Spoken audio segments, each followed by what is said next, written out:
Justice delayed is justice ڈینائیڈ جسے کہتے ہیں، عدل کرنے میں تاخیر ہو جائے تو اسے عدل کہا ہی نہیں جا سکتا، سمجھ لیجئے کہ وہ عدل ہے ہی نہیں۔ وہ اسی لیے کہ اس عدل کے نتیجے میں جو کچھ بھی ہونا ہے، اگر وہ جیسے کہ ہمارے ہاں ہوتا ہے 10 سال پہلے کبھی کسی نے قتل کر دیا، کسی کو چوری کر لی، 10 سال تک وہ بھول بھلا جاتے ہیں صاحب۔ وہ اگر اس وقت کے بعد پھانسی بھی پا جاتا ہے تو کسی کے ذہن میں بھی نہیں ہوتا کہ کسی نے کبھی قتل کیا تھا اور اس کو آج پھانسی ملی ہے۔ تو اس اعتبار سے یہ جو چیز ہے، میں بھی آگے چل کر عرض کروں گا کہ یہ خاص طور پر ذہنوں میں بٹھا دی گئی ہے کہ یہ یہاں کی دنیا کے معاملات نہیں ہیں، یہ آخرت کے معاملات ہیں۔ جنت بھی وہی ہے، جہنم بھی وہی ہے۔ آخرت کی جنت اور جہنم پر ہمارا ایمان ہے، وہاں کی زندگی جو ہے ایمان بالآخرت کے تابع ہے، اس کے بغیر تو کوئی شخص مسلمان ہی نہیں ہو سکتا۔ لیکن یہ ہے اصل چیز جو میں ابھی کہہ رہا ہوں، لیکن یہ جنت اور جہنم وہی نہیں ہے، آخرت میں ہی نہیں ہے، اسی دنیا میں بھی ہے۔ لہذا یہ جو چیزیں جہنم وغیرہ کے متعلق یا جنت کے متعلق ہوں، وہاں کی باتیں تو قرآن کہتا ہے کہ ہم صرف تمثیلاً بیان کرتے ہیں، تمہارے شعور میں یہ آ ہی نہیں سکتا کہ فی الحقیقت وہ ہیں کس طرح کی۔ تو اس لیے یہ تو ہمارے شعور سے بھی بالا ہے کہ وہاں کے جہنم میں یہ لیڈرز اور ان کے عوام اور یہ حکمران اور یہ محکوم اور یہ آقا اور یہ غلام اور یہ مذہبی پیشوا اور ان کے مرید، ان کی آپس میں کیا باتیں ہوں گی۔ لیکن یہ جہنم اور جنت میں نے جیسا کہا ہے یہ وہیں کا نہیں ہے، یہ جہاں کا بھی ہے، یہیں سے شروع ہو جاتا ہے۔ تو قرآن کریم نے یہ جو تفصیلات بھی بتائی ہیں، آپ دیکھیں گے کہ وہ یہاں کے جہنم کے متعلق زیادہ قریب تر سمجھ میں آنے والی بات ہے۔ ورنہ جیسا میں نے عرض کیا ہے، بات اگر یہاں کی زندگی کی نہ ہو، صرف وہیں کی زندگی کی ہو، تو وہ زیادہ اثر انگیز نہیں ہوتی۔ اور یہی وجہ ہے کہ یہ وہ جہنم کے عذاب وغیرہ سے بہت ڈراتے ہیں یہ واعظ ہمارے، لیکن وہ ڈر اتنے عرصے تک ہی رہتا ہے جتنے میں وہ واعظ کہہ رہا ہوتا ہے، اس وقت تک تو رو رہے ہوتے ہیں لوگ۔ جو ہی بات ختم ہوا، یہ باہر آئے، معاملہ ختم کہ وہاں تو جہنم نظر نہیں آتا۔ اگر وہیں جہنم نظر آ رہا ہو تو سوال ہے کہ کوئی بھول گئے اس سے۔ وہ پھر اس کے بعد مکر ساز بلائے کہ شب درمیاں چلا پھر اس قسم کے قصے کہ جس مصیبت میں ابھی ایک رات باقی ہو اس سے ڈرنے کی کون بات ہے۔ اور ہمارے ہاں جو کہا کرتے ہیں کہ اے جگ میٹھا اگلا کن ڈٹھا، یہ وہی چیزیں ہیں، اس کا اثر نہیں ہوتا۔ اب تو آرام سے گزرتی ہے، عاقبت کی خبر خدا جانے، وہ ٹھیک ہے نہیں، اس سے بھی زیادہ ایک شریر سا شعر کہا ہے اس نے کہ وہ قصور و حور بجا بجا، وائل کے ساتھ بات ہو رہی ہے، وہ قصور و حور بجا بجا یہ شباب و حسن غلط غلط، مانتا ہوں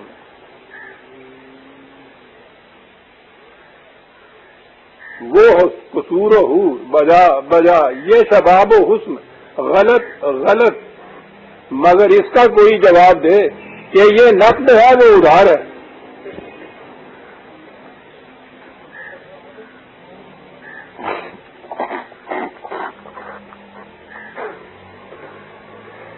لیکن اگر یہ معلوم ہو جائے کہ یہ ادھار نہیں ہے، یہ بھی نقد ہے، جہنم کا عذاب وہیں کا ہی نہیں ہے، یہاں سے ہی جہنم شروع ہو جاتا ہے۔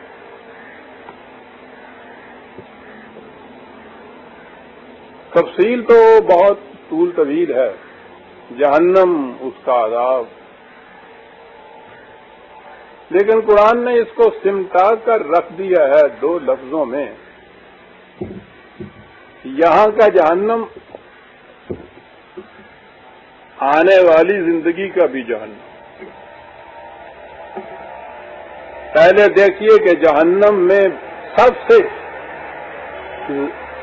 شدید ترین عذاب جسے قرآن نے کہا ہے وہ کیا چیز ہے، لیکن اس سے پہلے یہ سمجھ لیجئے کہ بلند ترین مقام جو انسانیت کا قرآن نے کہا ہے وہ کیا ہے؟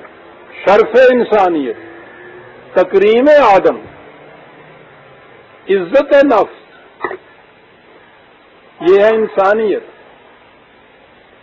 شرف انسانیت یا تکریم آدمیت یا عزت نفس میں فرق آ جائے، ذلت کہیں اگر ہو تو بنیادی خصوصیت جہنم کی یہ ہے کہ جہاں انسان اپنے شرف اور تکریم سے محروم ہو جائے،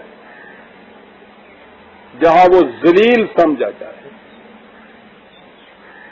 اور قرآن کریم دیکھیے کہ یہاں کے جہنم کے کیا معنی بتا، کس انداز سے وہ کہتا ہے۔ وَمَن 2/85 آخری سطرے میں ہے، سامنے آپ کے ہے قرآن کو۔ فَمَا جَزَاءُ مَن يَفْعَلُ ذَلِكَ مِنكُمْ، اوپر آیا ہوا ہے کہ کتاب کے ایک حصے پہ ایمان رکھنا اور دوسرے حصے سے انکار کر دینا۔ وہ کہا کہ جن کی روش یہ ہوگی اس کا نتیجہ اس کے سوا کچھ نہیں ہوگا الا خزی فی الحیات الدنیا، اس دنیا کی زندگی میں ذلت اور خواری۔ وہی میں نے جو کہا ہے، شدید ترین عذاب یہ ہے کہ انسان ذلیل محسوس کرے، ذلیل کیا جائے، ذلت اس کے درجے میں ہو۔ خزی فی الحیات الدنیا وَيَوْمَ الْقِيَامَةِ يُرَدُّونَ إِلَىٰ أَشَدِّ الْعَذَابِ، اور اس کے بعد قیامت کی زندگی میں اس سے بھی شدید عذاب۔ تو گویا خزی فی الحیات الدنیا یہ ہے عذاب۔ عزیزان من، بھوک بھی برداشت کر سکتا ہے انسان، تنگی بھی برداشت کر سکتا ہے، مصائب بھی برداشت کر سکتا ہے، اگر اس کو احساس ہے اپنی انسانیت کا تو عزت نفس پہ اگر حرف آتا ہے تو یہ ناقابل برداشت ہوتا ہے۔ قرآن کریم خزی فی الحیات دنیا کو جہنم کا، اس دنیا کے جہنم کا شدید ترین عذاب قرار دیتا ہے۔ اور اسی کے لیے دوسرے مقام پہ ہے، دعا مانگتے ہیں مرد مومن 3/190۔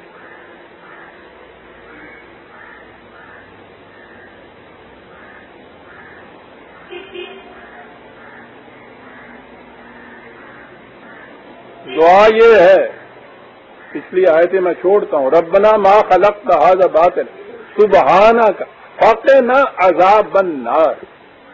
دعا مانگی جا رہی ہے، آرزو یہ ہے کہ عذاب النار سے ہماری حفاظت ہو، یہ نہ ہو، اس لیے کہ ربنا انک من تدخل النار، کہ جہنم میں جس کو تو ڈال دے یا جو جہنم کی زندگی بسر کر رہا ہو وہ کیا ہوتی ہے؟ فقد اخزیتہ، وہ ذلیل ہو گیا، اس کی عزت نفس ختم ہو گئی۔ یہ عذاب النار یہاں پہلے کہا ہے اور خود ہی اس کی تفسیر کر دی ہے، فقد اخزیتہ، جو انسان شرف انسانیت سے معروم ہو گیا، عزت نفس باقی نہ رہا، ذلیل کیا گیا، ذلیل سمجھا گیا، اس نے اپنے آپ کو بھی ذلیل محسوس کرنا شروع کر دیا۔ جہنم کی سب سے بڑی نشانی یہ بتائی، خزی فی الحیات الدنیا، یہ ہے النار۔ عزیزان مان، اسے سمجھ رکھیے کہ جس معاشرہ میں کسی ایک ابن آدم کو بھی ذلیل کیا جائے، خدا اس معاشرے سے روٹھ جاتا ہے اور اسے ہلاکوں اور چنگیزوں کے حوالے کر دیتا ہے کہ جاؤ اور یہاں کی پوری قوم کی عزت نفس کو مٹا کے اس کو ذلیل کر دو تم۔ خدا کا بسیرا اس معاشرے میں ہوتا ہے کہ جہاں کے گورنر کی زبان سے ایک دفعہ سہون ایک غیر مسلم ذمی کے لیے نکل گیا تھا اخذیتہ، یہی لفظ سیریون، اخذیتہ کا، خدا تجھے ذلیل کرے۔ اس کے بعد جب احساس ہوا ہے تو کانپتے ہوئے روتے ہوئے آ گئے بارگاہ خلافت میں حضرت عمر کے پاس، استعفیٰ اپنا داخل کر دیا۔ تیرا سمجھایا بڑی قابل بڑی دیانتدار گورنر تھا یہ صحابی نے کہ بابا کوئی بات نہیں، صاحب ہے کیوں چھوڑتے ہو؟ کہنے لگے کہ صاحب کی بات نہیں ہے، جو شخص کسی ایک انسان کی عزت نفس پہ ہاتھ ڈالتا ہے اس کی زبان سے ذلت کا لفظ نکلتا ہے، تم کہتے ہو گورنر، میرے نزدیک وہ انسان کہلانے کا بھی مستحق نہیں ہے، نہیں گئے گورنر کی ہوا واپس۔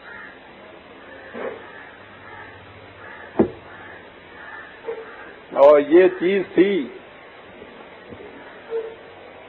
ہمارے ہاں کہا جاتا ہے کہ صاحب ملوکیت جو ہے اسلام میں حرام ہے، اور ملوکیت کے معنی ایک تو ٹھیک ہے وراثتی بادشاہت، یہی معنی نہیں ہے اس کے۔ کسی انسان کا کسی انسان کے محکوم ہو جانا یہ ملوکیت ہے، یہی جہنم ہے۔ انسان کا محکوم ہونا کسی انسان کا، انسانیت کے تو معنی ہی مساوات انسانیہ ہے، تو جو مساوات میں ہے ایک جیسے شرف انسانیت کے مالک ہیں، ایک کا آقا دوسرے کا غلام، ایک کا حاکم دوسرے کا محکوم، یہ بن جانا یہ تو تخلیق انسانیت کے خلاف ہے۔ اور یہی چیز ہے کہ جسے قرآن نے ملوکیت قرار دیا ہے، بڑے نفیس الفاظ کے اندر وہ ہے سورہ نمل میں، بات تو ملکہ سبا کی زبان سے آئی ہے، بڑی عجیب بات ہے۔ قالت 27/34 قالت ان الملوک اذا دخلوا قریۃ افسدوها، اس نے کہا اپنے کیبنٹ کے مشیروں سے کہ یاد رکھو تمہیں ملوکیت کا پتہ نہیں کیا کیا کرتی ہے، جب بھی وہ کسی ملک میں آتی ہے تو الٹ پلٹ کر کے رکھ دیا کرتی ہے، یعنی وَجَعَلُوا أَعِزَّةَ أَهْلِهَا أَذِلَّةً، وہاں کے صاحب عزت لوگوں کو ذلیل کر دیا کرتی ہے، یہ ہے ملوکیت۔ یہ عزیزان من کچھ فارم آف گورنمنٹ کا سوال نہیں ہے کہ شکل کیا ہونی چاہیے اس کی، وراثتی بادشاہیت ہو، ڈکٹیٹرشپ ہے، آمریت ہے، جمہوریت ہے، پارلیمنٹری نظام ہے، پریزیڈنشل ہے، یہ کچھ نہیں ہے۔ بنیاد اس کی یہ ہے کہ کوئی بھی آپ کے ہاں شکل ہو، اگر اس میں انسان کی تکریم اور عزت بحیثیت انسان ہونے کے نہیں ہے، وہ ملوکیت ہے، اور وہ معاشرہ جہنم کا معاشرہ ہے۔ لقد کرمنا بنی آدم قرآن نے کہا ہے، پورے نوع انسانی، ابن آدم، آدمی، انسان ہونے کی جہت سے ہم نے تمام انسانوں کو یکساں واجب التکریم پیدا کیا ہے۔ یہ تو اعلان جنگ ہے خدا کے خلاف، کسی انسان کو ذلیل سمجھنا، ذلیل کرنا، اس کو شرف تکریم انسانیت سے محروم کر دینا۔ خدا کہتا ہے کہ ہم نے اس کو ایسا پیدا کیا، وہ کہتا ہے کہ ہم اس کو الٹ کے رکھ دیں گے۔ سوچتے ہیں یار کیا ہے یہ؟ اور جس معاشرے میں یہ کیفیت ہو، میں نے عرض کیا ہے کہ انسانیت کی تذلیل ہوتی ہو، وہاں وہی معاشرہ ہے جسے جہنمی معاشرہ کہا جاتا ہے۔ اور اس کے لیے آپ کو اتنی لمبی تاریخ جو ہے قیامت کی وہ نہیں اٹھا رکھنی چاہیے۔ میں آگے چل کے ابھی عرض کروں گا کہ ملوکیت اور مذہبی پیشوائیت کا گٹھ جوڑ ہوتا ہے۔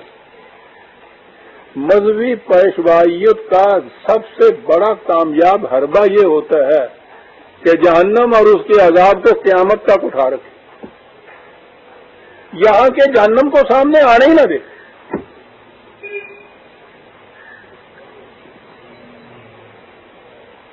آپ نے واعظ سنے ہوں گے، آپ نے خطبے سنے ہوں گے ان کے یہاں کے، آپ دیکھیں گے کہ یہ ہمیشہ قبر سے شروع کرتے ہیں عذاب، یعنی اس دنیا سے یوں ہی الگ ہوا اور عذاب شروع ہوا، یہاں نہیں، اور وہاں سے پھر لے جاتے ہیں قیامت تک کا جہنم۔ میں نے عرض کیا کہ قیامت اور آخرت کی زندگی تو ہمارا ایمان ہے، لیکن یہ اس دنیا کے اندر جو عذاب ہے، اس دنیا کا جو جہنم ہے، اس کا ذکر کبھی نہیں کریں گے۔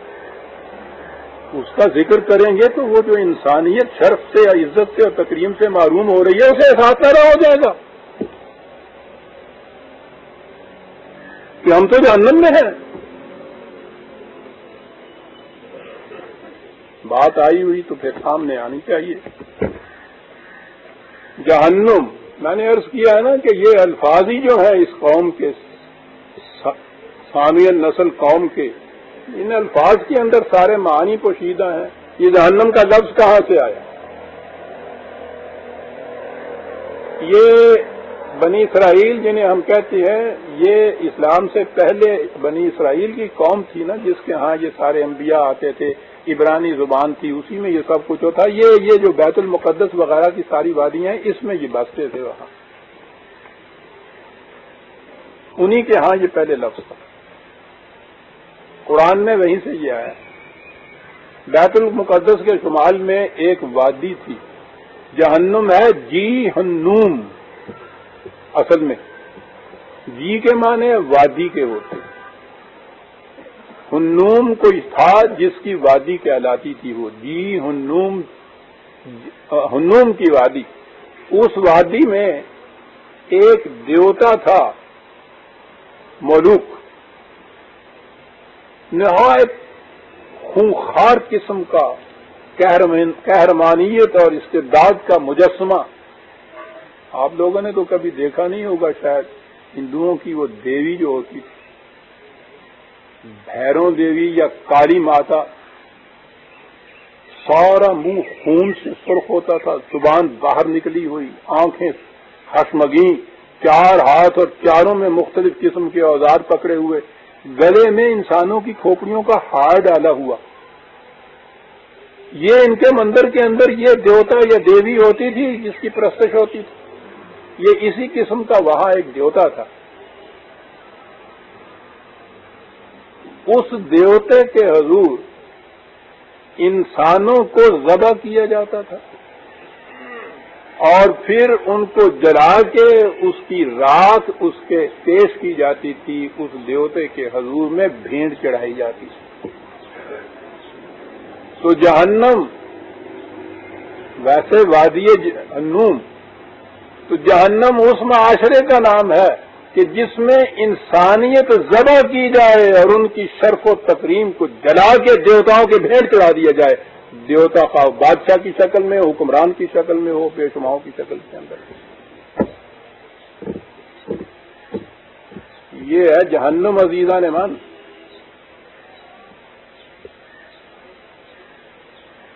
اسی لیے قرآن کریم نے جو بتایا ہے، یہ جہنم جس میں شرف انسانیت جو ہے اس کی سوختنی قربانی پیش کی جائے ارباب اقتدار کے حضور، جن کو معبود بنا لیا جاتا ہے۔ اس لیے کہا اس نے کہ نار اللہ الموقدۃ التی تطلع علی الافئدہ، یہ تو وہ آگ ہے کہ جس کے شعلے دلوں کو لپیٹ لیا کرتے ہیں، دلوں کو،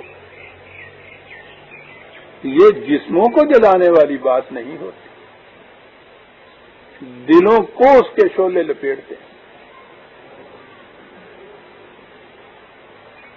اب ہم قریب آتے جا رہے ہیں اس کے کہ جس معاشرے کے اندر بھی انسانیت کی تذلیل ہو، اور ابھی میں عرض کروں گا کہ اسے محسوس کون کرتا ہے اور اس کا ہو احساس، تو سوچئے کہ پھر اس کا قلب کس قسم کے جہنم کے شعلوں کی آمادگاہ بنا رہتا ہے۔ سوچئے نا، قرآن کی جہنم کی تفصیل کے اس کے شعلے دلوں کو لپیٹ لیا کرتے ہیں۔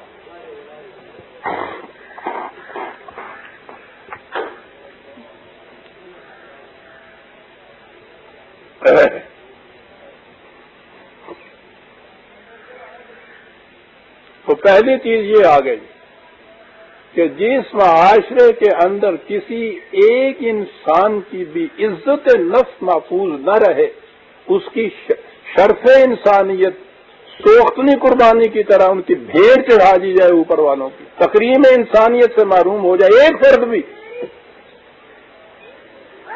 وہ معاشرہ جہنم کا معاشرہ ہوتا ہے۔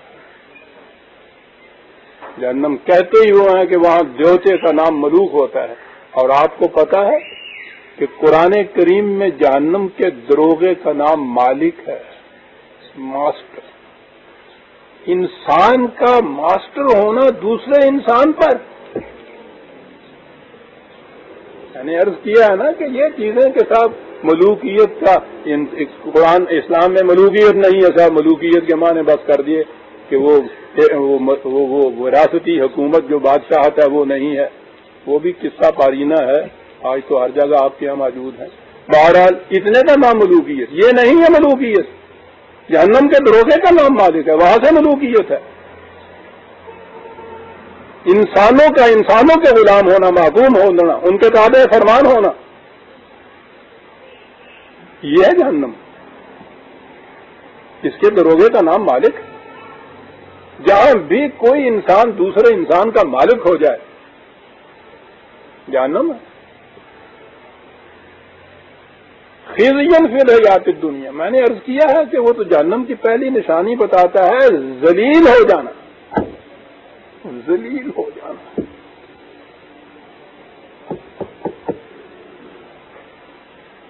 اب قرآن بتاتا ہے کہ آؤ تمہیں بتائیں قومیں پہلے قوموں کے مقابلے میں کیسے ذلیل ہوتی ہیں۔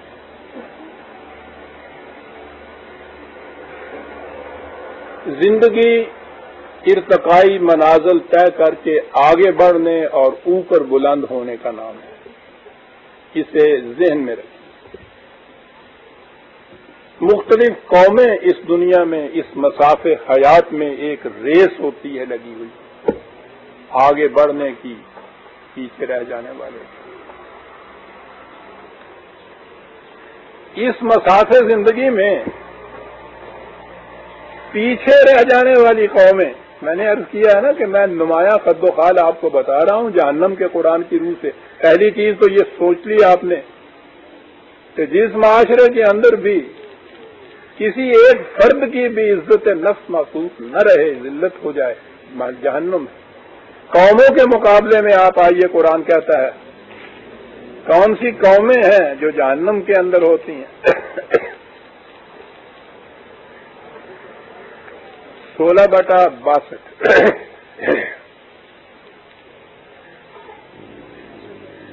لا جرم ان لهم النار، پیچھے سے چلا آ رہا ہے کہ کون ہے یہ، کہا کہ یقین مانو کہ یہ جہنم میں ہے یہ قوم۔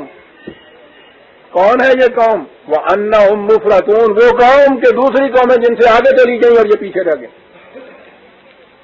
اللہ اکبر۔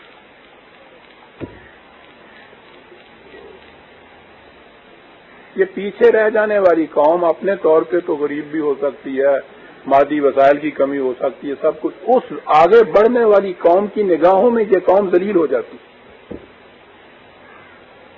کوئی ایسی قوم کو عزت کی نگاہ سے نہیں دیکھتا۔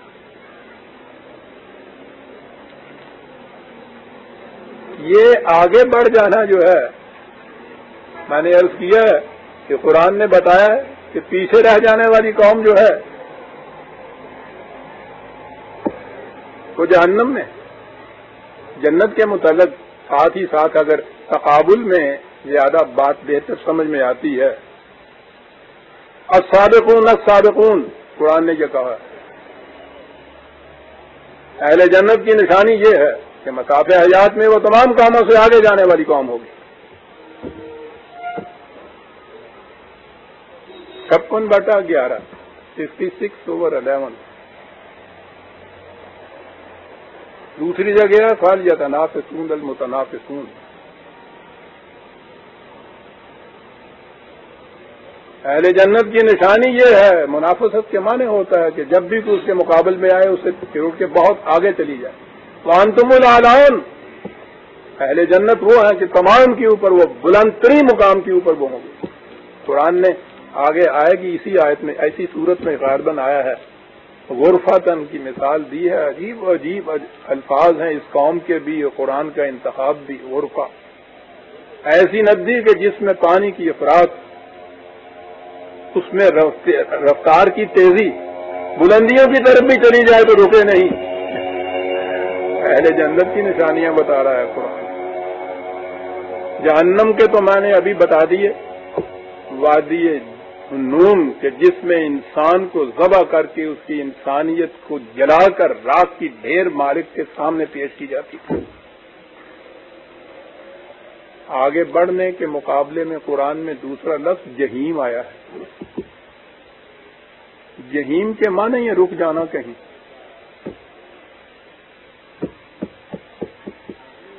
جو کہیں بھی رک گیا، باقی قومیں آگے چلی گئیں تو جہنم میں ہے.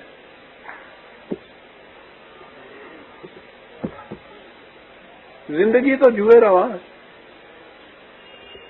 جس کی روانی ختم ہوئی یہ ندی سے جوہر بن جاتی ہے، اور جب یہ جوہر بنتی ہے پانی تو وہی ہوتا ہے، اس کی روانی صرف ختم ہوتی ہے نا. آہستہ آہستہ پانی میں وہ سڑان پیدا ہوتی ہے کہ بو فساد کی آتی ہے بند پانی میں.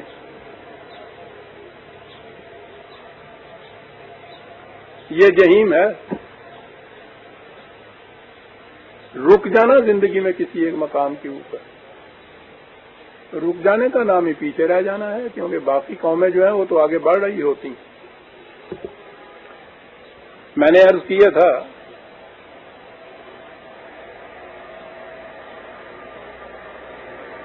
کہ مذہبی پیشوائیت کی تکنیک یہ ہوتی ہے، یہ تو اعلی کار ہوتے ہیں نا ملوکیت کے، کہ قوم کو اس بات میں پختہ تر کر دیا جائے کہ یہ یہاں جہنم جنت نہیں ہے، اصل میں یہ جہنم جو ہے یہ وہیں جا کر آئے گی.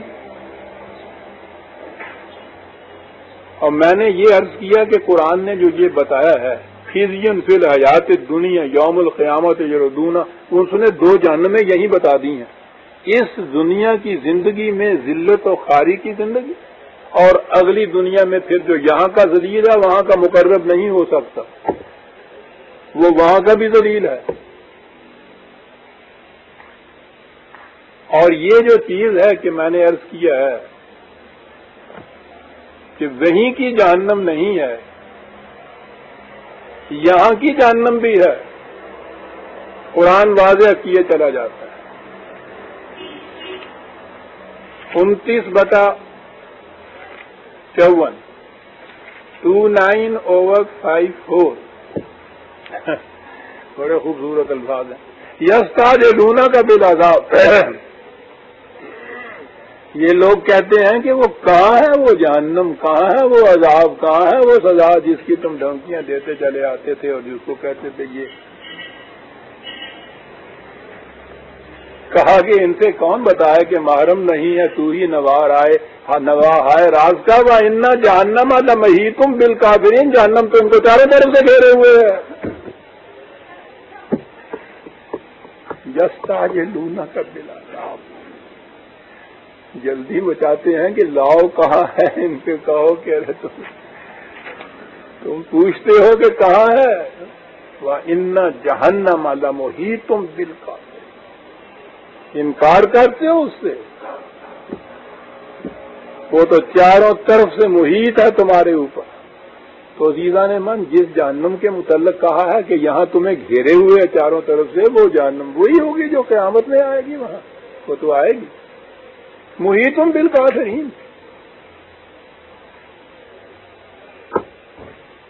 یہ تھا 29/54. دوسری جگہ اور ہے وہ اس سے بھی زیادہ خوبصورت الفاظ ہے.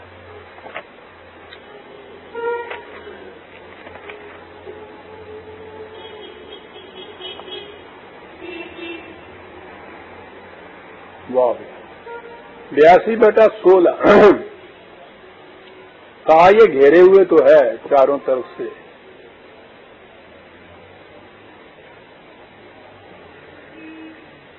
پھر انہیں نظر نہیں آتی. ٹھیک ہے. وَمَا هُمْ عَنْهَا بِغَائِبِينَ، انہیں وہ نظر نہیں ہے. ابھی میں عرض کروں گا کہ وہ بھی نظر آ جاتی ہے. انہیں وہ نظر نہیں آتی، یہ اس کی نگاہوں سے غائب نہیں ہے.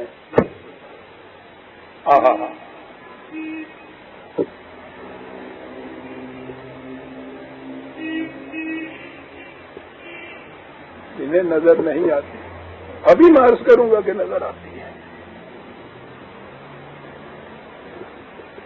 وہی کہنے والا جو ہمارے دور کا تھا، اس اعتبار سے تو ہم کچھ بخش کیا تھے، ہم تو وہی محروم کے محروم رہے. بہت بات کیا گیا. سخن سے نامہ و میزاں دراز کر گفتی، وائس سے کہہ رہا ہے.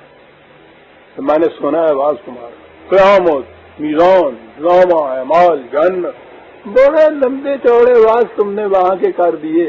ہزار حیف نہ بینی قیامت موجود، او اندھے اس قیامت موجود کو بھی تو دیکھ لے. اور زیادہ حسین الفاظ میں ہے، دوزخ واعظ کافر گرے گفت. واعظ کافر گرے، واعظ جس کا کام ہی کافر بنانا ہے دوسروں کو. دوزخ کے متعلق بڑی لمبی چوڑی داستان بیان کر رہا تھا، اور بڑی دل پذیر اور بڑی دلچسپ اور بڑی دل نشیں تھی. حدیث خوش تراد ذیک کافر گفت. وہیں کہیں ایک کافر بھی کھڑا تھا، اس نے ایک بات کہی اور اس سے کہیں زیادہ دل پذیر تھی جو اس نے بات کہی. اس نے کہا نداند این غلام احوال خدرا. غلام کے لفظ نے بات ساری واضح کر دی. یہ غلام وہاں کے جہنم کی باتیں کر رہا ہے، اپنی طرف دیکھ ہی نہیں رہا کہ دوزخ را مقام دیگر گفت. یہ اندھا یہ غلام جو دوزخ کو دوسروں کا مقام بتا رہا ہے، اس کو اپنے احوال کا پتہ ہی نہیں کہ دوزخ را مقام دیگر گفت. کیا خوبصورت بات ہے. یہ دوزخ واعظ کافر گرے گفت.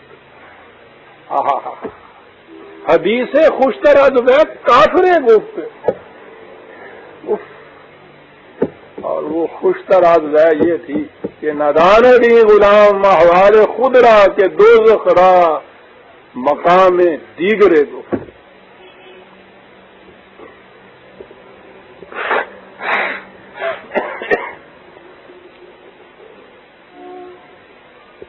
معاف رکھیے، میں نے کہا تھا نا کہ اس سام کی لکیریں باقی ہیں، یہ سام زندہ بھی ہو جاتا ہے. وہ خراش ہے ابھی. بہرحال کیا معلوم ہے کہ یہ تھے. انیس جمع ہے احباب درد دل کہہ لے. عزیزہ نے مان یہ تو میرا درد دل ہوتا ہے. سنیے میں کہاں آ رہا ہوں اور کیا کہہ رہا ہوں، وہ کیوں میں نے اس کو اپنا درد دل کہا ہے. ابھی کہا ہے کہ جہنم تو چاروں طرف سے گھیرے ہوئے، تم نہیں دیکھ رہے، وہ تو تمہیں دیکھ رہی. اور اس کے بعد ہے 79/36. کہا یہ نہیں کہ وہ ہر ایک کی نگاہوں سے پھر یہاں پنہا ہی رہے گی، پوشیدہ ہی رہے گی. وہ بُرِّزَتِ الْجَحِیمُ لِمَن یَرَا، جو آنکھیں کھول کے دیکھے گا جہنم ابھار کے سامنے لے آئیں گے، اس کے ہم ابھری ہوئی نظر آ جائے گی. لِمَن یَرَا قرآن ہے عزیزہ نے مان. قرآن دیدہ ہے بیمہ جو ہے، جس کا احساس بالکل مردہ ہی نہیں ہو گیا، وہ تو اپنی آنکھوں سے اس جہنم کے شعلوں کو دیکھ رہا ہوتا ہے. جس کے ذہن میں ابھی شرف انسانیت و تکریم آدمیت کی کچھ اہمیت باقی ہے، اور وہ اس کو ذبح ہوتا ہوا دیکھ رہا ہوتا ہے، اس کے سامنے تو جہنم کے شعلے لپک لپک کے آ رہے ہوتے ہیں. لمن یرا بُرِّزَتِ، کیا الفاظ ہیں، میں کیا کیا عرض کروں. عزیزہ نے من ایک ایک لفظ کے جان فدا کرنے کو جی چاہتا ہے. مستطار اور بارز ہمارے یہاں گرامر ہے.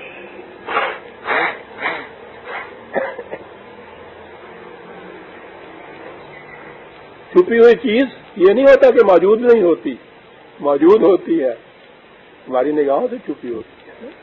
اس کا تو وجود اس وقت بھی ہوتا ہے جب تم نہیں دیکھ رہے ہوتے،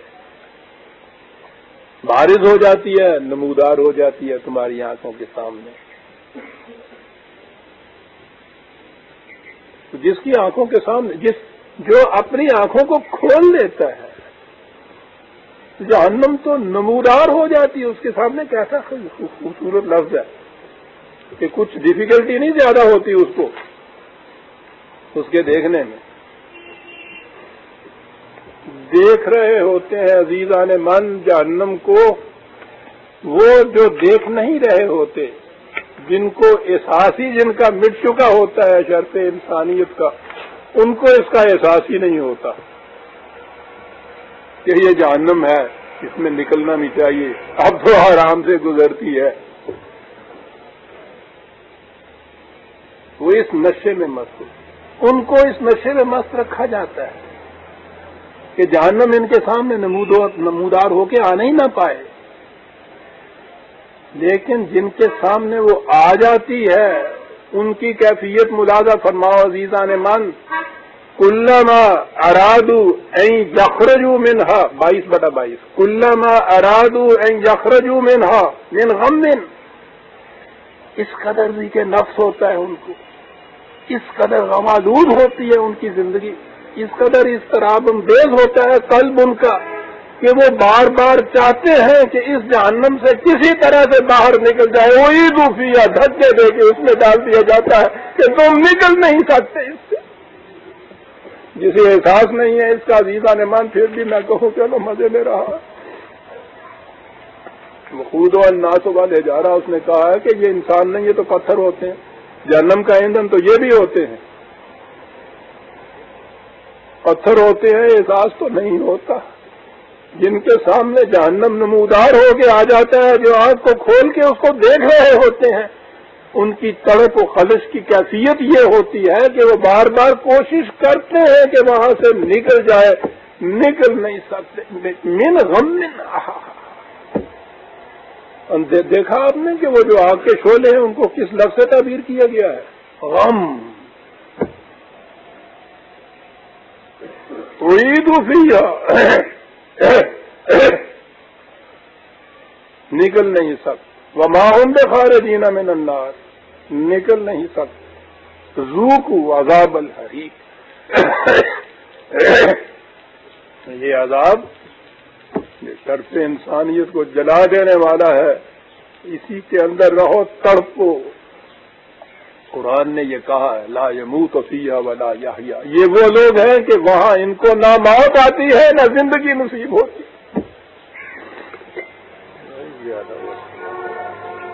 ٹھیک ہے.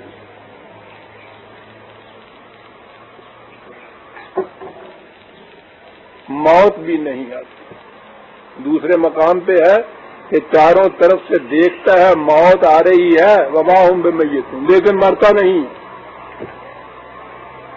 میں نے چاہا تھا کہ اندوہ وفا سے چھوٹوں، وہ ستمگر میرے مرنے میں بھی راضی نہ ہوا. موت بھی تو وہاں نہیں آتی. صاحب احساس جو جہنم کے اندر ہے اس کو موت کیسے آ سکتی؟ تڑپتے ہی زندگی گزر جاتی ہے.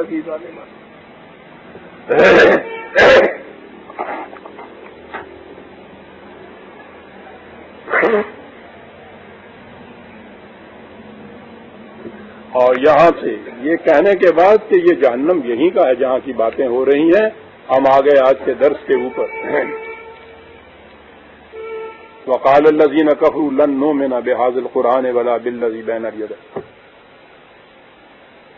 یہ وہ ہیں جو خدا کے قانون مکافات عمل کے اوپر یقین نہیں رکھتے، جن کو جہنم نظر نہیں آتا. وَلَوْ تَرَىٰ إِذَا الظَّالِمُونَ مَوْقُوفُونَ عِندَ رَبِّهِمْ يَرْجِعُ بَعْضُهُمْ إِلَىٰ بَعْضٍ الْقَوْلَ. آئے مخاطب، ایک کاش، کیا انداز ہے، ایک کاش تو اس منظر کو کہیں دیکھ سکتا کہ یہ جو لیڈر ہیں اور ان کے متبع فالوورز ہیں، یہ حاکم ہیں، یہ محکوم ہیں، یہ آقا ہیں، یہ غلام ہیں، یہ مذہبی پیشوا ہیں، یہ ان کے مرید ہیں، سب کے سب جہنم میں اور احساس ہو جائے کہ یہ جہنم ہے، تو پھر وہ آپس میں باتیں کس قسم کی کریں گے؟ ایک کاش تو اس منظر کو کہیں دیکھ پاتا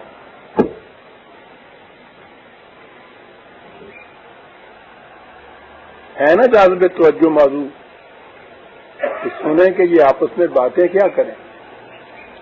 یقول الذین استضعفوا للذین استکبروا، یہ دو گروہ بنا دیے ہیں اس نے. اب عجیب ہے یہ الفاظ استکبر کہ جنہوں نے اقتدار اور قوت حاصل کر لی ہوگی، وہ تو تھے نہیں ایسے انسان، حاصل کر دی کسی طرح سے. اور یہ جو دوسرے تھے یہ بھی انہی جیسے تھے، ان کو کمزور بنا دی. اور حتیٰ کہ پھر اگلی بات اس بات کی یہ بھی ہوتی ہے وہ محسوس کرنے لگ گئے، سمجھنے لگ گئے کہ ہم ہیں ہی کمزور.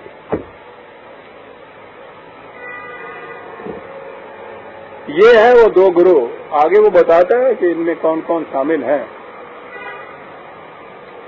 یہ کہیں گے یہ جو فالوور، یہ کمزور، یہ معصوم، یہ رعایا والے لوگ ہوں گے، لولا انتم لکننا مومنین، وہ ان سے کہیں گے کہ اگر تم نہ ہوتے تو ہم یقیناً خدا کے احکام کی پیروی کرنے والے ہوتے، ہم یقیناً سیدھے راستے پہ چلتے اگر تم نہ ہوتے ہمارے لیے، تم نے ہی ہمیں بگاڑا ہے.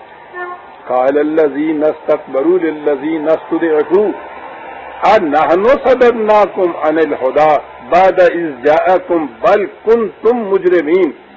وہ کہیں گے اپنی بریت صاف کرنے کے لیے کہ کیا ہم نے تمہیں باز رکھا تھا اس راستے سے؟ تمہارے سامنے یہ ہدایت آ نہیں چکی تھی، صحیح راستہ تمہیں معلوم نہیں تھا.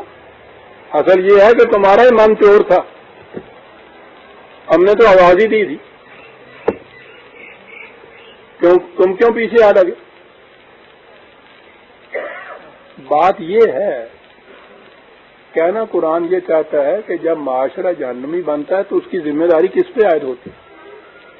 یہ ہے اصل چیز جو مکالمہ قرآن مکالمے کے رنگ میں بیان کرتا ہے کہ فالوور کہتے ہیں کہ تم نے یہ جہنم کریٹ کی، اس لیے جہنم میں ہے. وہ کہتے ہیں کہ ہم نے تمہارے لیے کیا کیا، سب کچھ تم پر روشن تھا.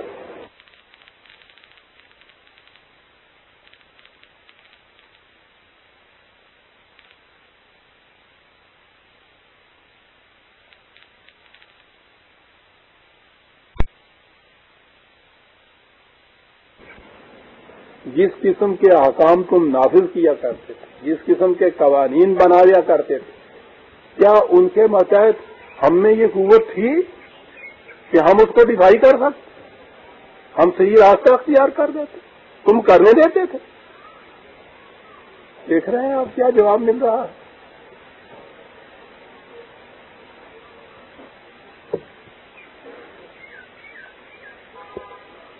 یہ جو کہا ہے نا کہ دن رات تم اس قسم کی چالیں چلتے رہتے تھے، یہ چالیں کس قسم کی؟ 6/113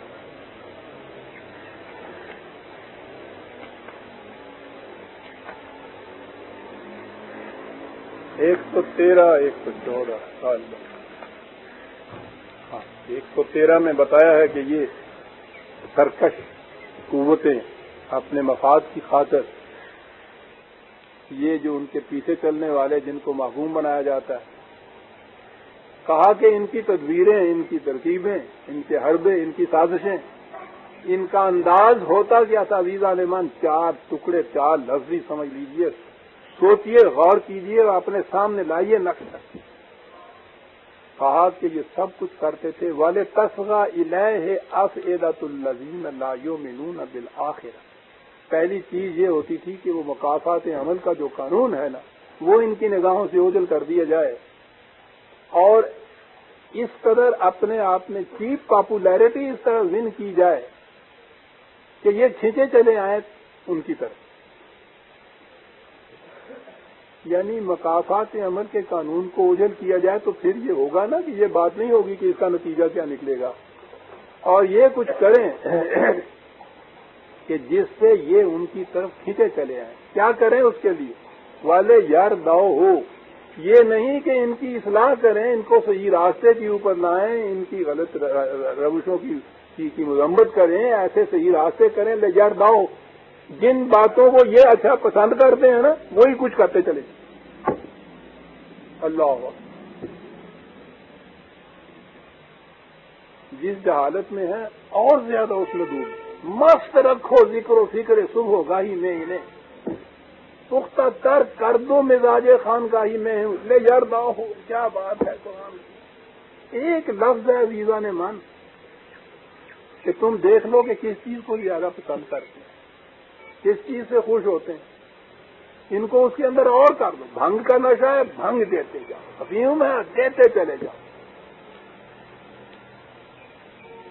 ذکر و فکر صبح گاہی کے نشے کے اندر بدمست رکھتے ہیں، اور زیادہ اس میں بڑھا دو. لے یار دو. ایک لفظ ہے عزیزان من کہ سازش یہ ہے لتصغى الیہ، اس لیے تاکہ ان وجہ سے یہ کہیں کہ صاحب سبحان اللہ، کیا بات ہے ان کی، کیا کچھ ہمارے لیے کرتے ہیں، تمہارے ساتھ چپکے رہیں. وہ کرتے جو جس کو یہ پسند کرتے ہیں. اور اگلی بات والے یک طرفو ما ہم مقترفون، جس طریقے سے بھی دولت سمیٹتے ہیں نا، آنکھیں بند کر رہو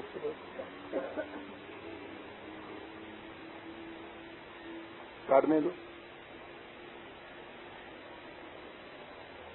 عزیزان من سوچیے تو صحیح، یہ اس قیامت کی، اس جہنم کی باتیں ہو رہی ہیں.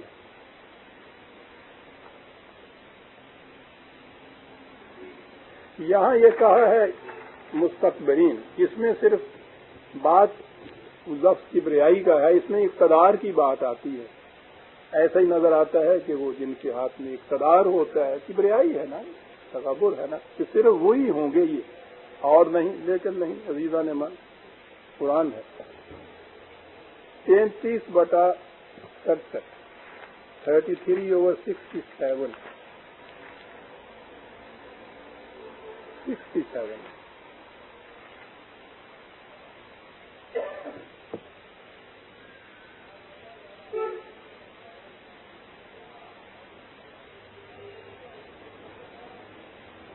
جہنم والے، یہاں جہنم والوں کا ایک، میں کیا عرض کروں، یہ نہیں چاہتا کہ ایک لفظ سامنے آئے تو میں عرض کروں گی. کہتا ہے ایک نشانی ان کی یہ ہوتی ہے یومت تو قلب و وجوہہم فی النار. یہ آنکھیں تو سامنے کے لیے ہوتی ہیں نا کہ مستقبل کا راستہ دیکھا جائے. ان کی کیفیت ہوتی ہے کہ ان کا منہ الٹیا ہوا ہوتا ہے، آنکھیں پیچھے کی طرف گدی میں جا لگتی ہیں. مستقبل تاریک ہوتا ہے، ماضی ان کا روشن نظر آتا ہے.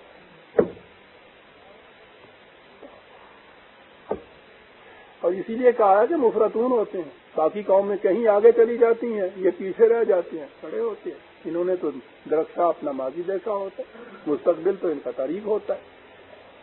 یہ کون ہے؟ قالو ربنا انا اطعنا سادتنا و کبرانا فاضلونا السبیل. دو اس میں سیادت والے یہ مذہبی پیشوائیت، کبرانا یہ اقتدار والے لوگ.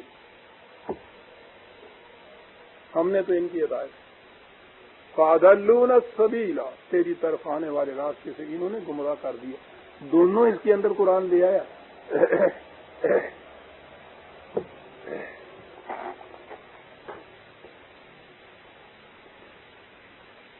یہ سعادتنا جو تھے یہ کس طرح سے گمراہ کرتے رہے، کیا پٹی پڑھاتے رہے.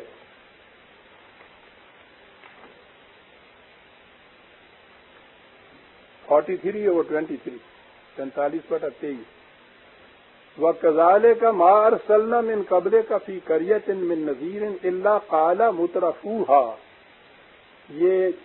یہ جو ہے ان کے لیے ایک ٹرم اس کے لیے ہے مترفین، دوسروں کی کمائی پر خوشحالی کی زندگی بسر کرنے والے.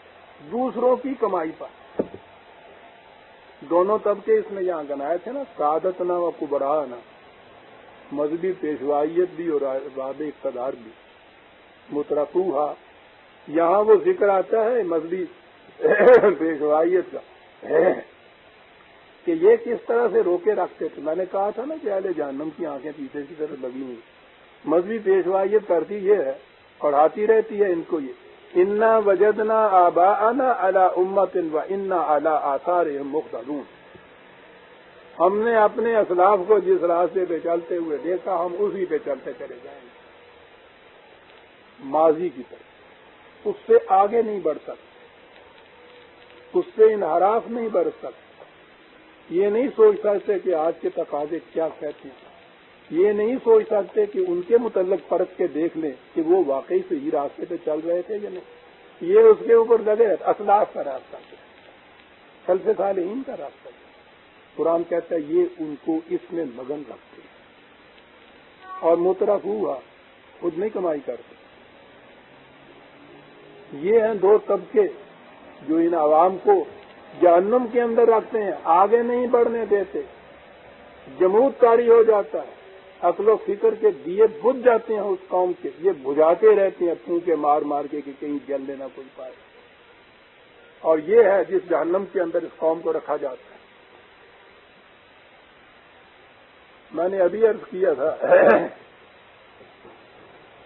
کہ اس کا جواب انہوں نے یہ دیا تھا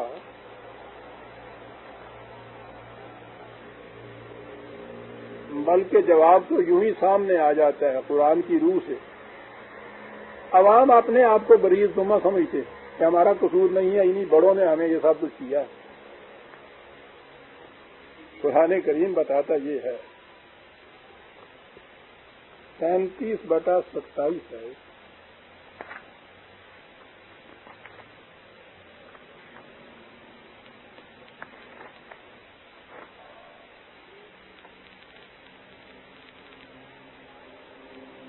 وہی ساری باتیں آ رہی ہیں ان میں بھی کہ وہ اسی دائیں بائیں سے آتے تھے اور ورگلاتے تھے ان کو، اور وہ ان سے کہتے تھے کہ تم نے ہمیں تباہ کیا جو ہم تمہارے پیچھے لگے، اور وہ جواب دیں گے۔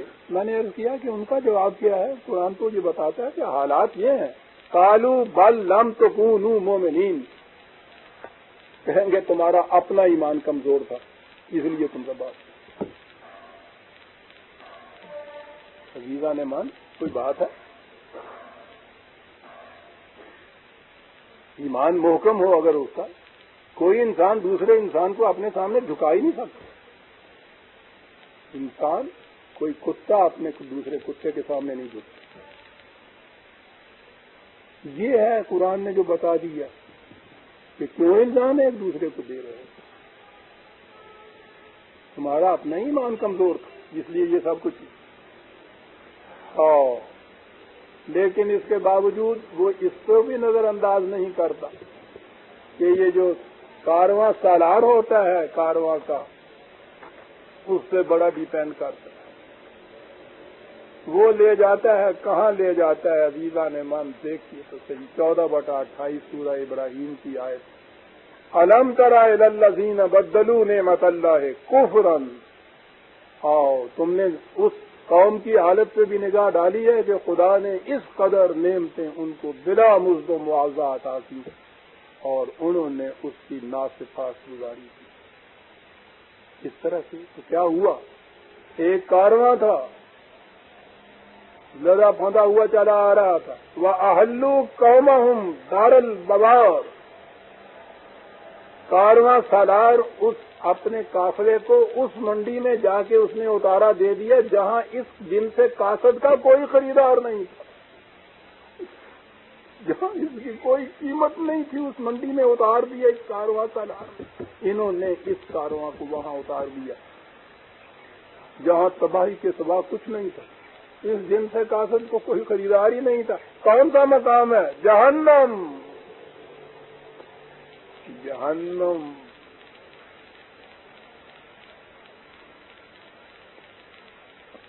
قوموں کے بازار بے و شرا کے اندر جس جن سے کاسد کا کوئی خریدار نہ رہے وہ کام جہنم کے اندر کہا ان کے کارواں سالاروں نے انہیں اس مقام میں آ کے اتار دیے۔ تو اس لیے قرآن کہتا ہے کہ یہ وجہ ہے کہ یہ ایک دوسرے کو الزام دینے کی بات نہیں ہے۔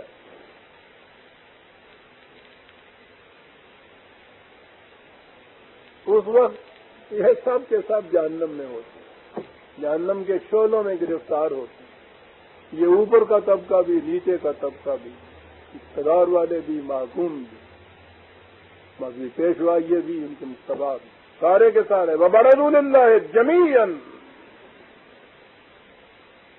تمام کے تمام نکھر کر سامنے آ جائیں گے. فقال الضعفاء للذین استكبروا انا كنا لكم تبعا، یہ 14/21 ہے، لکھ لیجیے. وہ کہیں گے پیچھے چلنے والے ان کو کہ ہم تو تمہارے پیچھے چلتے رہے تھے، ہمارا جرم یہی تھا. مغنون عنا من عذاب فهل انتم مغنون عنا من عذاب اللہ من شیء، تو کہا کہ ہم تمہارے پیچھے چلتے تھے، بڑے بڑے سبز باغ تم دکھایا کرتے تھے، ہمیں بڑے بڑے خوشگوار وعدے کیے جاتے تھے، وہ خدا کے لیے اس عذاب سے کچھ تو تخفیف کرا دو، ہمارے لیے تھوڑی بہت تخفیف ہو جائے اس کے اندر. قالوا لو هدانا اللہ لہدیناکم، کہتے ہیں کہ اگر ہمیں کشاد کی راہ نظر آتی نکلنے کی تو ہم تمہیں بھی نکال کے لے جاتے. ہاں تو راستہ ہمیں بھی نہیں نظر آتا، ہمیں بھی راستہ نہیں، اس واسطے سبحان علینا اجزینا ام صبرنا ما لنا من محیص، یہاں سے نہ تم نکل سکتے ہو نہ ہم نکل سکتے ہیں، خاموش برداشت کرو یا چیخو چلاؤ، یکساں بات ہے، یہاں سے کچھ نہیں تباہی سے سوال ہو.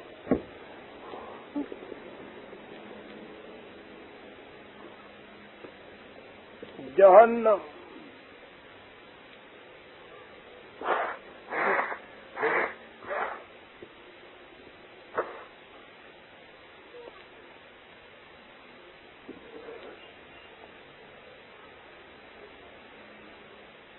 لیکن عزیزان من قرآن کریم وہ جو بات تھی نا کہ تمہارا اپنا ایمان کمزور تھا، اسے اہمیت دیتا ہے. وہ ان کا عذر نہیں سنتا، معذرت قبول نہیں کرتا. جبھی تو یہ میں نے ابھی کہا کہ یہ دونوں کے دونوں جہنم کے اندر ہیں. ایک دوسرے مقام پہ ہے، یہ پیچھے چلنے والے کہیں گے کہ اللہ ان کو دوہرا عذاب دے. ایک تو اس لیے کہ یہ خود غلط راستے پہ چلے تھے، ایک ہمیں بھی غلط راستے پہ چلایا تھا. قرآن کہتا ہے کہ تم دونوں کو دگنا عذاب، ان کے لیے تو تم نے بتا دیا نا کیوں دگنا، اور تمہارے لیے اس لیے کہ یہ جو اس قدر سرکشیاں برتتے تھے، استبداد کرتے تھے، یہ تو تمہارے جیسے انسان تھے، ان کے پاس اپنی قوت کیا تھی، انہیں تو قوت تم نے وہاں پہنچائی تھی، اس لیے ان کے جرم میں تم بھی برابر کے شریک ہو، دونوں کو دوہرا عذاب.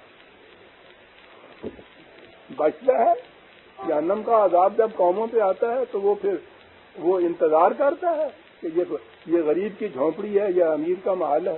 وہ تو سیلاب ہوتا ہے عزیزان من، یکساں آگے لے جاتا ہے. اسی لیے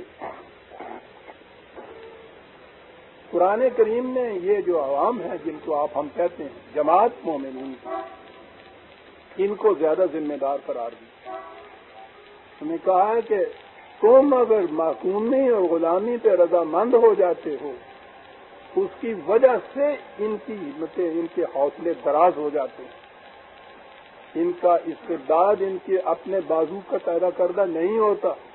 وہ جو تم تقویت ان کو بہم پہنچاتے ہو، یہ اس کی وجہ سے ہوتا ہے. معصوم کے متعلق عزیزان من کبھی فرصت ہوگی تو بتاؤں گا کہ اقبال نے کس انداز سے یہ بات کہی. اقبال کا انداز ہی یہی تھا، وہ پیغام ہی یہ دیتا تھا کہ انسان کو انسان کی غلامی اور معصومی سے چھڑا کر خدا کا عبد بنا دیا جائے. یہی قرآن کا پیغام، یہی شرف انسانیت ہے. اس لیے اس نے بار بار یہ چیز قوم کو یہ بتانے کے لیے کہ اپنا عذر ان کے سر پہ نہ دھرو، یہ کچھ نہیں ہے. یہ خدا کا سجداش کر دی، خدا اس کی خدائی جب تک تم اس کے سامنے سجدہ کیے رہو یہ خدا ہوتا ہے. کیوں؟ یہ کہ اندر قیام آئی فناس، تم سجدے سے اس کے کھڑے ہو جاؤ، یہ ختم ہو جاتا ہے. یہ تو برف کے بت ہوتے ہیں، سورج نہیں چڑھتا تو یہ نظر آتے ہیں، ذرا اس کی شعائیں ان پہ پڑنے دیجیے، خود پگھل کے پانی ہو جاتے ہیں. ان کی ذاتی قوت کیا ہوتی؟ وہ تمہارے جیسے انسان ہوتے ہیں. اسی لیے قرآن نے بھی یہ عبد معصوم جو ہیں ان کو زیادہ ذمہ دار قرار دیا ہے. اقبال نے بھی یہی کچھ کہا ہے. 2000 چیزیں تو سن لیجیے عزیزان من جاتے جاتے. کہتا ہے محکوم کو موت آتی ہے محکوم کی جان نکالنے کے لیے، زندگی تو اس کے نصیب میں بھی نہیں ہوتی، وہ تو جب زندہ ہوتا ہے سانس لے رہا ہوتا ہے، اس وقت بھی زندہ نہیں ہوتا۔ شنیدم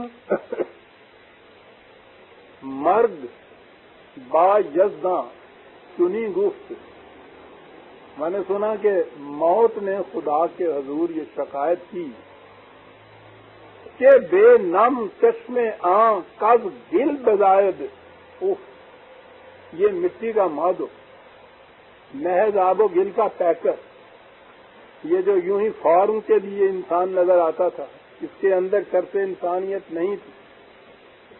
میں نے اس کی آنکھوں میں کبھی نمی نہیں دیکھی، نم نہیں دیکھی، تو جانے ہو بگیرم شرم سارم، اس کے جان نکالنے کے لیے میں آتی ہوں، تیرا حکم ہے تو آ جاتی ہوں، مجھے تو شرم آتی ہے کہ اس کی جان نکالوں، موت کو شرم آ جاتی ہے محکوم کے گلا دبانے سے۔ تو جانے ہو بگیرم شرم سارم ولے اور آج سے مردن آر نہ، آج اس کم بس کو مرنے سے شرم نہیں آتی، میں اس کو مارنے آتی ہوں تو مجھے شرم آ جاتی۔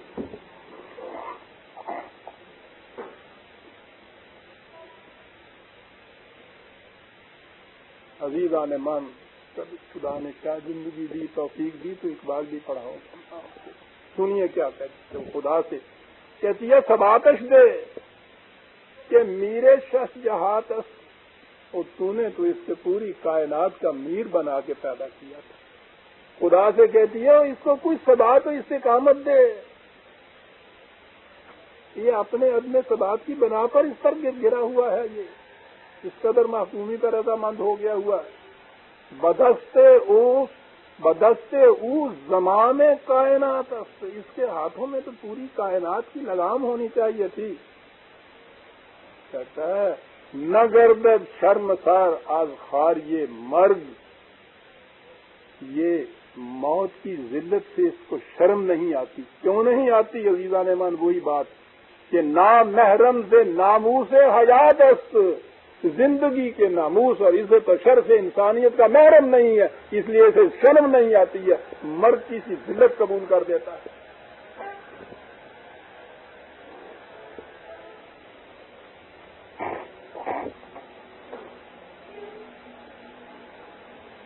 میری ایک بچی نے ایک دفعہ عزیزان مان اللہ اس کی عمر دراز کرے کنونشن میں اپنی ایک تقریر میں کہا تھا، سوال اس سے کیا گیا تھا کہ یہ جو خودکشی کرتا ہے وہ موت سے ڈرتا ہے اس لیے خودکشی کرتا ہے؟ اس نے جواب دیا تھا، پرانی گھرانے کی بچی ہے، اس نے کہا تھا مجھے یہ تو معلوم نہیں کہ وہ موت سے ڈرتا ہے یا نہیں، لیکن یہ مجھے یقین ہے کہ وہ زندگی سے ڈرتا ہے۔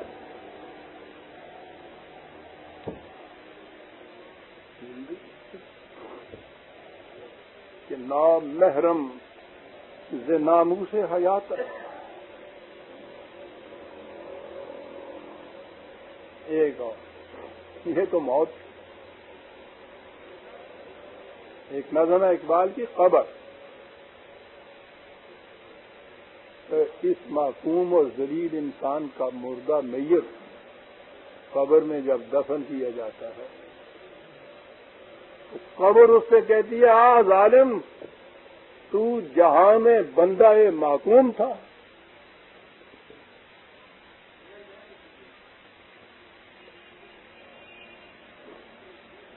آ ظالم تو جہاں میں بندہ معصوم تھا،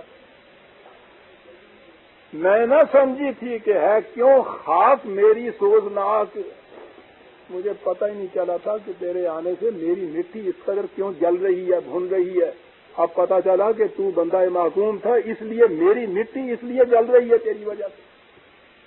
قبر کی مٹی، تیری میت سے میری تاریکیاں تاریک تر، اس قبر بھی نہیں قبولتی اسے، تیری میت سے میری تاریکیاں تاریک تر، الحذر معصوم کی میت سے صوب نہیں، تیری میت سے میری تاریکیاں تاریک تر، تیری میت سے زمین کا پردہ ناموس چاک،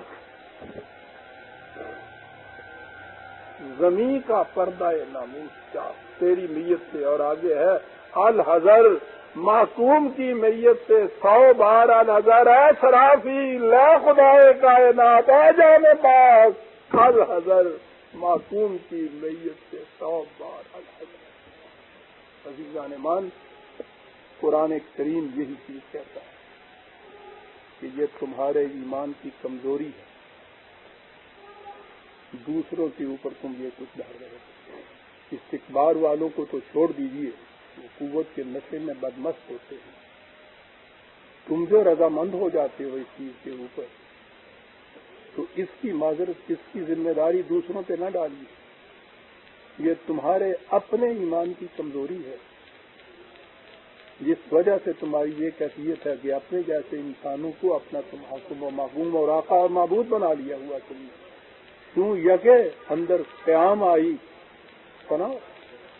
اور یہی چیز ہے عزیزان ایمان، وہ کہا ہے قرآن نے وَأَسَرُّوا النَّدَامَةَ لَمَّا رَأَوُا الْعَذَابَ وَجَعَلْنَا الْأَغْلَالَ فِي أَعْنَاقِ الَّذِينَ كَفَرُوا هَلْ يُجْزَوْنَ إِلَّا مَا كَانُوا يَعْمَلُونَ۔ وہ کہتا کہ وہ یہ ساری باتیں وہ کرتے ہوں گے، لیکن وہ طوق اور وہ اغلال اور وہ بیڑیاں، وہ ہتکڑیاں جو پڑی ہوئی ہوں گی، وہ تو ان چیزوں سے نہیں ٹوٹ جائیں گی، وہ تو ان کی قوت ایمانی سے ٹوٹنی تھی، وہ تو میسر ہی نہیں تھی۔ حال یجزون الا ما کانوا یعملون، بڑی عجیب چیز ہے عزیزان مان، الا ما کانوا یعملون، قرآن میں کہیں آیا ہے بما کانوا یعملون، کہیں آیا ہے ما کانوا یعملون۔ بما تو یہ ہوتا ہے جرم جہاں کیا جو جبتا ہے نا، تو اس کی سزا جو خارج سے ملتی ہے نا، بیت لگا دو، قید کر دو، وہ تو یہ چیز ہوتی ہے۔ قرآن کہتا ہے کہ یہ عذاب جہنم جو تم دیکھ رہے ہو، یہ کہیں خارج سے تم پہ وارد نہیں کیا جا رہا، تمہارے اپنے ہی اعمال یہ شعلے بن کے تمہیں لپیٹ رہے ہیں، اس میں جل رہے ہو، ہم نے تو نہیں یہ آگ جلائی۔ وہ جو اقبال کی نظم ہے جہنم میں، وہ سیر کرتا کرتا گیا تھا اور آخر میں اس نے کہا کہ میں نے دروگا سے کہا کہ ذرا مجھے جہنم بھی دکھا دو، تو میرے ذہن میں تھا کہ پتہ نہیں کتنے کتنے لپک رہے ہوں گے شعلے وہاں جہنم کے، وہاں جا کے جو دیکھا تو یخ زم حریر ٹھنڈا۔ وہ میں نے اس سے کہا ہم تو جہنم کے متعلق سنتے ہیں کہ بڑی آگ بڑھ رہی ہوگی، یہ سب کچھ ہے، یہ تو ٹھنڈا نظر آتا ہے۔ کہنے لگا ٹھنڈا ہے، ٹھیک ہے، جہنم کی اپنی آگ نہیں ہوتی، اہل دنیا یہاں جو آتے ہیں اپنے انگار ساتھ لاتے ہیں۔ عزیزان مان، یہ ہے وہ قرآن کریم میں جو جہنم میں عوام اور لیڈر، حکام اور محکوم، آقا اور غلام، مذہبی پیشوائی اور ان کے مقتدا، ان کے جو مکالمات قرآن نے بیان کیے ہیں، یہ ہیں جو میں نے آج آپ سے پیش کی۔ دو باتیں یاد رکھیے، خزیًا فی الحیات الدنیا، شرف انسانیت سے محروم جہنم، احساس اس کا نہیں رہتا، باقی حیوان ہو جاتا ہے انسان، پتھر ہو جاتا ہے انسان، احساس ہوتا ہے تو اس کے شعلے دلوں کو لپیٹ ہوتے ہیں، افراد کی حیثیت سے احساس ہوتا ہے تو جہنم سے نکل نہیں سکتا، اجتماعی حیثیت سے یہ احساس بیدار ہو جاتا ہے تو کوئی اس کو جہنم میں نہیں رکھ سکتا، ان کی قوت کو ہوتی نہیں ہے۔ یہ ہے جس کے لیے قرآن نے کہا کہ یہاں سے نکلنے کا راستہ یہ ہے جو تمہیں ہم نے بتایا ہے۔ 5-7 منٹ تو ہیں لیکن کچھ تھک بھی میں گیا ہوں، یوں سمجھ لیجئے سورہ سبا کی وہ آیت 33 تک سمجھ لیجئے کہ ہم آ گئے ہیں، 130 آیت سے ہم پھر لیں گے، جس میں یہ کہا گیا ہے کہ یہ سب ان کو بہکانے والے لوگ وہ ہیں جو ان کی کمائی پر پلتے ہیں، مترفو 34 سے پھر آئندہ لیں گے۔ ربنا تقبل منا انک انت السمیع العلیم۔